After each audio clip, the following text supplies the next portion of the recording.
experimenta. Hola, mi nombre es Laura Fuentes.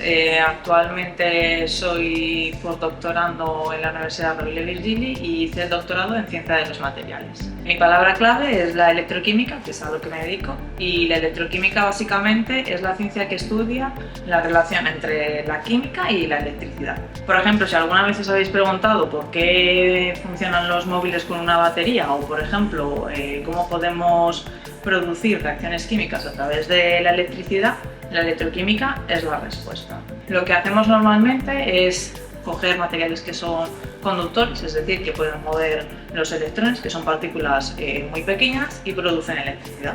Así funcionan, por ejemplo, las pilas. Y otro ejemplo sería, por ejemplo, cuando nosotros utilizamos la electroquímica para realizar y producir oxígeno e hidrógeno, que es el caso de mi investigación. Estudiamos cómo obtener hidrógeno para poder utilizarlo en el transporte público, por ejemplo. Lo que hacemos normalmente es romper la molécula de agua en dos y producimos en un lado oxígeno, purificando el aire, y en el otro lado producimos hidrógeno que podemos utilizar en el transporte.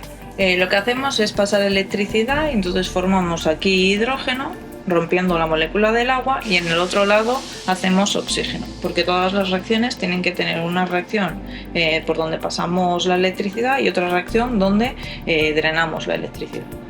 Así la electroquímica funciona tanto para mejorar el medio ambiente como para también mejorar la eficiencia tanto en el transporte como en vuestras baterías de vuestros móviles o portátiles.